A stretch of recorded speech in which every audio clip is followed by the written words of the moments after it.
Hey, you! Thank you for joining me for episode number 155 of Better Regulate Than Never. So, last week we talked about the 5 jobs that you are hiring school to do for you. And I hope that you kind of decided which one you might be hiring school to do for you. And remember, school can mean college, it could mean a technical school, it can mean a certification program. And I kind of gave examples of those things in the episode where I talked about different times in my life where I got a certification for something, or when I first went to college, or just the different reasons why people pick different kinds of education. And I'm still going to work on that quiz I talked about, but I am a little bit tech savvy and thought, I'll easily be able to whip out a quiz about it. There's a lot of mathematical calculations that you have to do. And if you've listened to my podcast very much, you know that math is not my favorite subject. So I do see it as a challenge to myself that I need to figure this out. But I'm thinking I'll work on a quiz later that maybe will lead back to these episodes when I have time to figure out what the math calculations are going to be. So anyway, but more on that later. So just stay tuned for that. But I wanted to give you pretty much the same advice I was going to give you in a quiz, that what can you do if you have hired school to do any of those jobs? And my plan was to talk through all of them, but then it was like most of this advice is good for anyone who's in any job, any hiring school to do any of these jobs. And so it kind of starts out with one, and then it just sort of goes to, this is just stuff that you should always be considering. So the first one was about help me get into the best school. And I have some good examples of that I think show why it's kind of difficult to be hiring school to that job. But people who are hiring school to get them into the best school, they want the classic college experience. They want to go somewhere where there's a prestigious reputation. They want to have lots of fun things to do. They want to say that they went to that college, or maybe they have a sports allegiance to that college.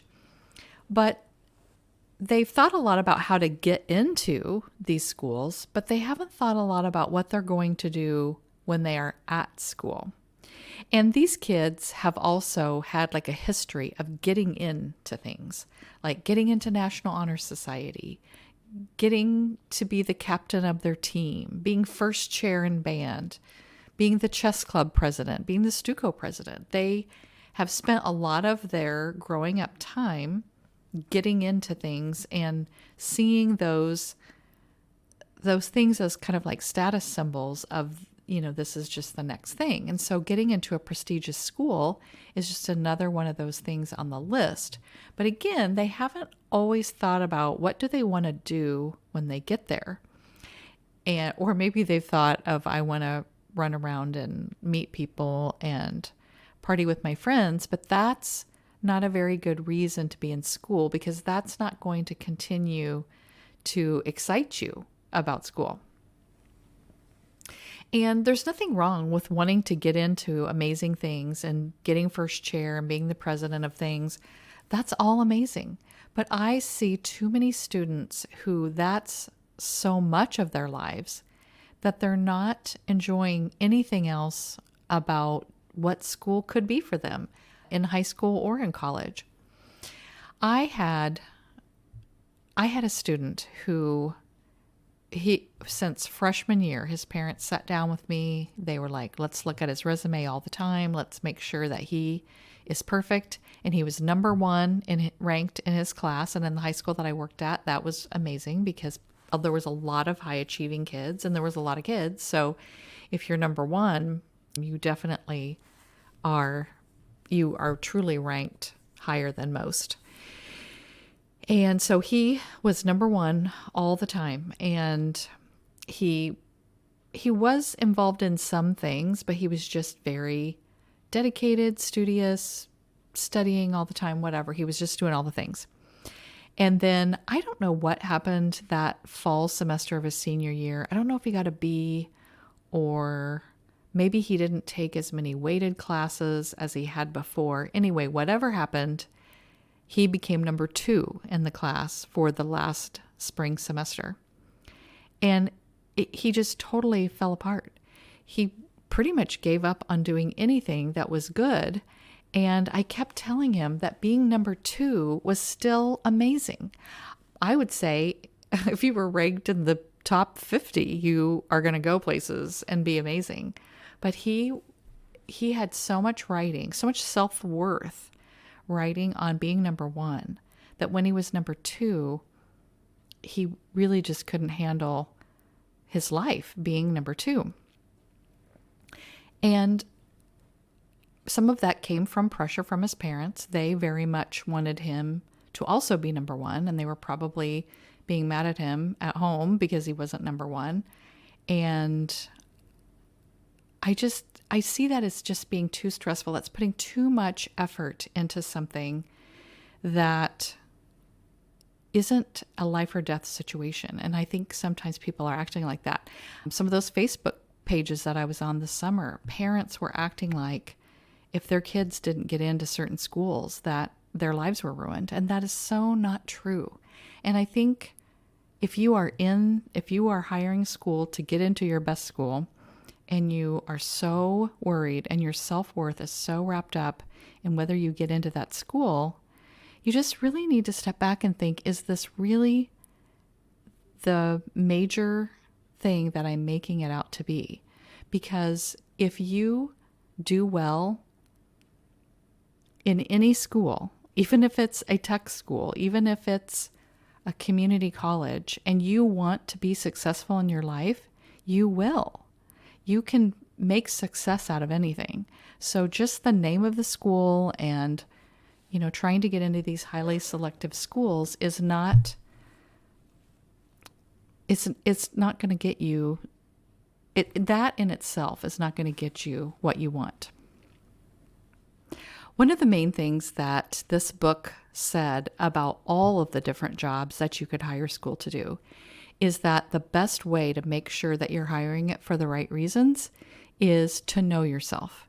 And I think I talked a little bit about that last week, but the YouMap assessment that I am trained to give is knowing yourself. It is exactly the things that this book is saying that you need to know so that you can make the right decision about what do you want school to do for you.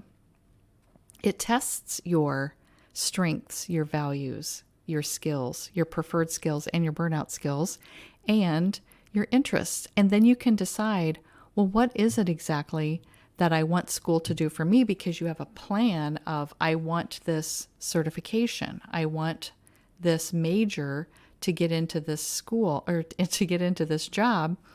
And then you can pick the school with a much better decision-making process than just, oh, my friends are going there, or, well, that's just what I'm supposed to do, or I want to get into this prestigious school, but I don't even know what I want to do there. It's very expensive to go to any school, really. And if you don't know what you're doing there or what you want to do there, you may end up wasting money, and you don't want that. And I'm sure your parents don't want that either. So if you know that you want to go to college, that's totally fine. There's nothing wrong with that. But you can get into any school. Like there are schools that are very easy to get into. So don't worry about whether you're going to get into college or not, because you totally are. Just worry about what's the reason why you want to choose that school. I think knowing yourself happens best when you are in high school. Though if you're listening to this and you're in college, or your child is in college and you're still wondering about this, that's still a good time. Really, any time is great to learn more about yourself, because it helps you in all sorts of decision making, not just about careers and school. But I really have focused a lot on the career school piece, because that's so important when you're in high school. And if you find these things out really early on, there's so many things that you can do in high school to try to prepare you for what the next steps are. So some of the other things that you should be thinking about, besides knowing about yourself, is what is important to you when you think about the location. Do you want it to be close to your family, or do you want to go further away to a different state? Do you want to be in a smaller community or a larger community? Some people want to be in a smaller town. Some people want to be in the city. How big do you want the campus to be? How large do you want the class sizes to be? Do you need it to have a certain sports program because you are trying to get a scholarship in a certain sport? Or do you want it to have certain clubs? Like I had students that were looking for colleges that did ROTC because they did ROTC in high school and they wanted to continue that. And not every school has that. What kind of internship opportunities do they have? Do they have performing and visual arts programs that you're interested in? What are the choice of majors? If you know for sure what you want to do, some schools don't offer those majors. So you have to think about what majors need to be available to you when you choose that school. And then are you interested in Greek life? And that's the fraternities and the sororities. Do you want to be in those? And some schools have that, some schools don't. Do you want on-campus dining opportunities? Do you want it to be public? Do you want it to be private? Do you want diversity? Do you want research potential? Do you want a strong religious or spiritual focus? Have you thought about all those things? Like, that's a lot of stuff. And I know I didn't think about half of those things when I chose my school. And of course, I chose both times when I chose colleges. One was just because that's where I always wanted to go, and I never even thought about anything else other than I'm going there. And then the other one was location. It wasn't that I really liked that school all that much, but it was close, and I wanted to go to school and be close to my hometown where my boyfriend was. So, there wasn't a whole lot of thought processes going on in those decisions. Now, they turned out okay because I made them turn out okay, but it could have been a disaster for someone else who maybe didn't have that much of a why of they wanted to do that. So once you have thought about some of those things, then, and I'm talking about high school mostly, but if you are in college, you could still do these types of things.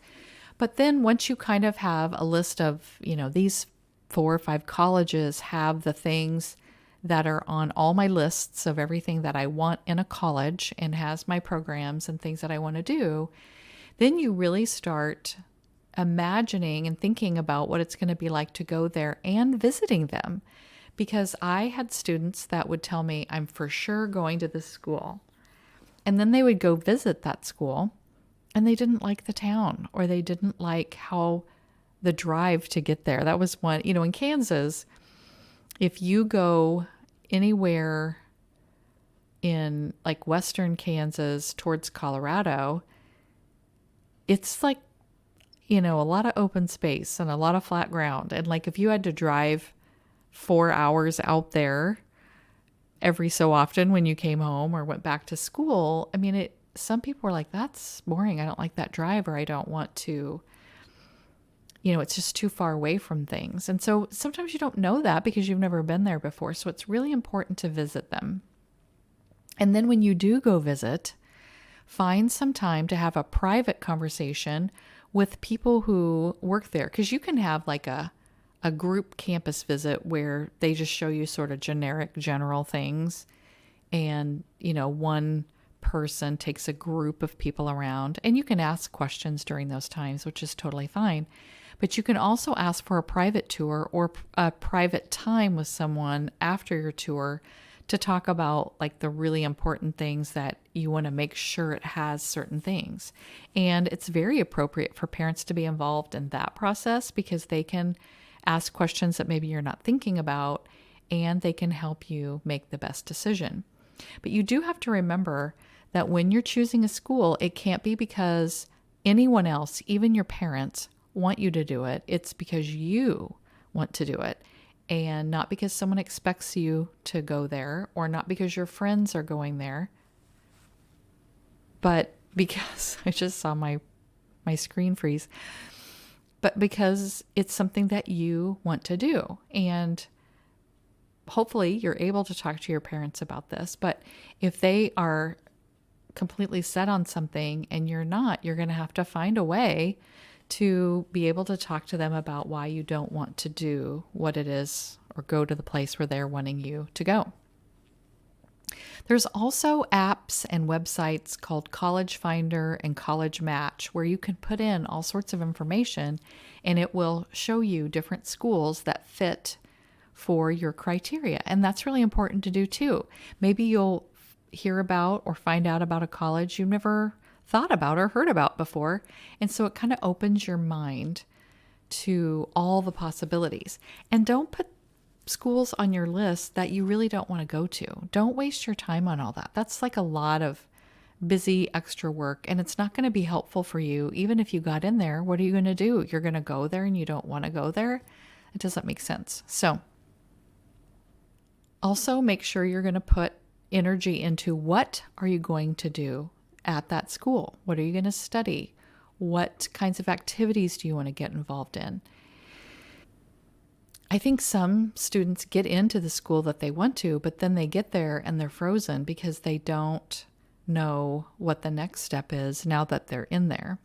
And I had a lot of students that would tell me they didn't like school, but they were going to go to college. College is school. So if you don't like school and you have a hard time keeping up with high school and you don't do your homework, or somebody has to remind you of stuff, or people have to wake you up in the morning to even go, it's going to be really hard to make college work for you. And so maybe you need to think about other options that you could do that could still get you going in the right direction for your own life. And just be honest with yourself.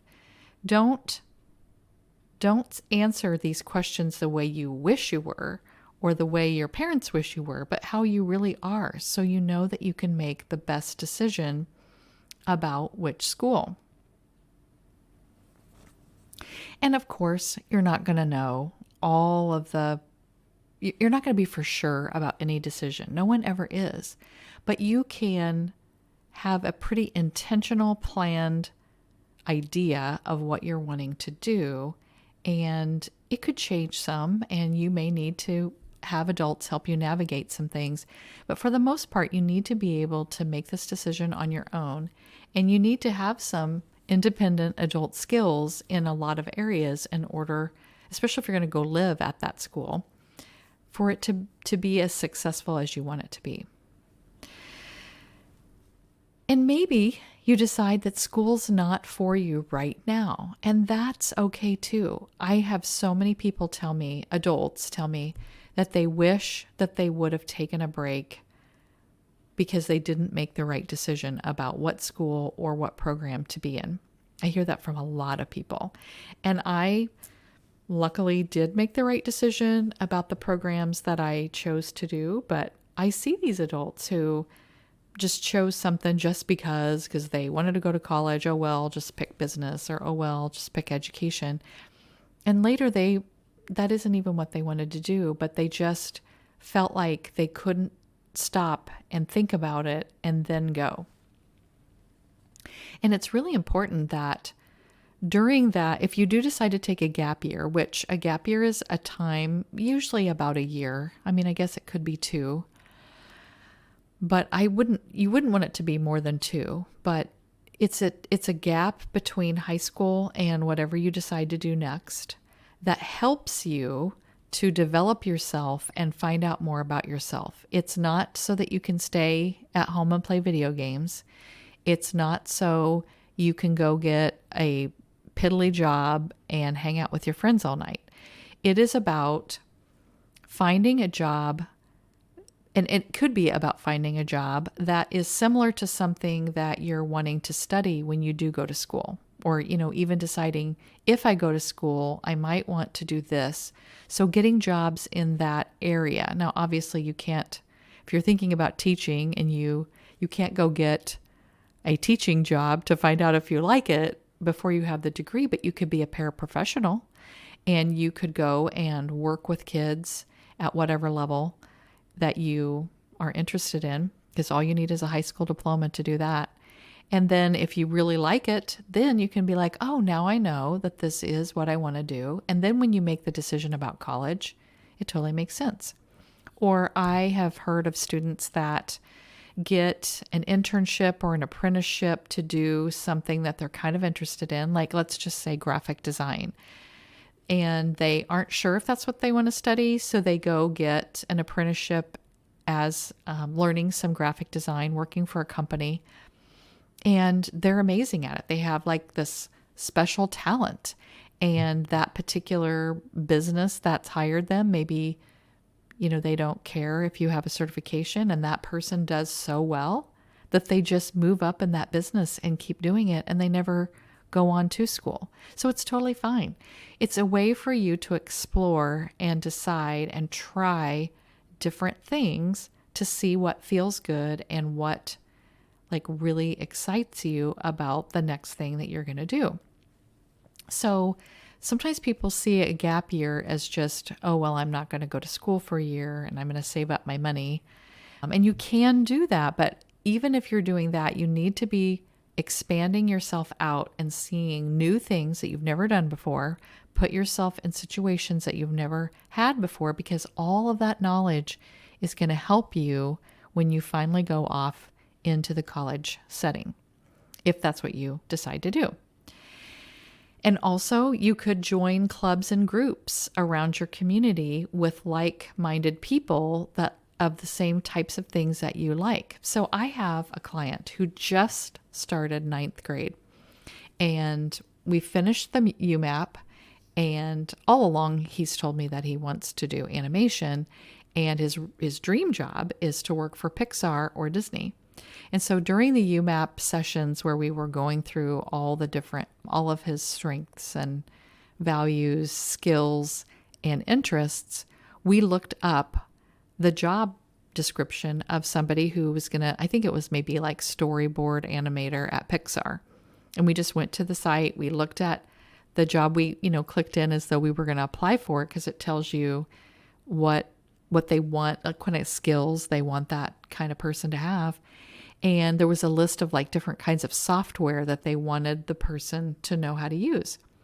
And so I said to my client, can you learn how to use that software while you're in high school? And he said, yeah, I actually use one of those programs, but I don't know much about this other program. And I was like, well, if that's something you could either take classes on, or you can just teach yourself how to use those programs and get really proficient at it. Then when you graduate from high school, then you have these skills that they're saying that they want. Now, the skills may change in 4 years. Technology changes so much, there's probably even more things. But if you show that you have proficiency in things right out of high school to go into some of these jobs, it's going to look way better. And they're going to have so much knowledge after using those programs about, I didn't really like using that program. Oh, well, maybe I'm not going to like to sit there 40 hours a week doing that job if I don't like that program. So there's just so much you could learn from it, whether it helps you to be ready for that job, or you decide to change your mind and do something else. You learned it while you were in high school, and you didn't waste any time or money after you graduated because you already knew. So I think that's such a good thing to know about. So many times as adults, we are worried about some young people in our lives. We can see these gifts and talents. Oh my gosh, in my job for 31 years, that's, an everyday occurrence. I could see these amazing things about these kids, and they didn't know it. They wouldn't have even realized that they had those gifts and talents because they were so down on themselves. Or I've had parents tell me that their child just doesn't know what they want to do. Well, people hire me to help their kids figure this out. And this is so It's so exciting right now because there's so many things that I can do with this YouMap that I couldn't do before to help people get the right direction and the next steps that they need. So I wanted to talk to you about, I'm planning to do what I'm calling a school readiness audit. So all you have to do is, I think I'm going to have a link in the show notes, but you can go onto some of my social media and see it there, or I'm going to try to find a way to put it on my website. All the stuff I have to teach myself. So sometimes it takes a while because I have to figure out how to do it all. But I am going to be offering school readiness audits. So if you or your child or both is worried about, I don't really know what to do next. I don't know if I'm ready for school. Or that training program.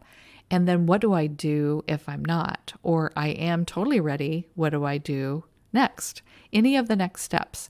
And I just meet with you. We talk about where you're at in this process, whether it's complete beginning or I'm already in college and I don't know what I'm doing.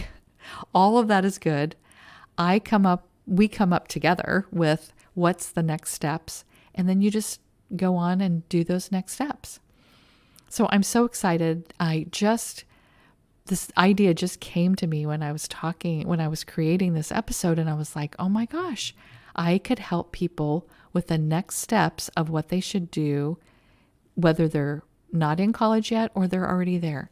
So I want you to really consider, if you are confused about it or your child is confused about it, contact me and we'll just put it all out on paper and see where are we with all of this stuff.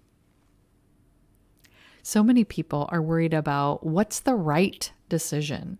There is no right or wrong decision. Whatever decision you make, you're going to learn from it, or it's going to be amazing and it'll be exactly where you need to be. There's no bad answer. There's no life ruining in this. Sometimes people choose school and they have a lot of debt afterwards because they decided they didn't like it, or they don't stay in school and so they have a couple years to pay for it. So sometimes, that's not necessarily life and death, but it can be kind of painful if you have to make up that. But let's avoid all of that by doing a school readiness audit, and you can see if you're ready now or you wouldn't need a gap year, and then what would you do in the gap year? I can talk to you about all those things. So I have dedicated my life to helping young people with these kinds of decisions, and I can help you too. Talk to you soon.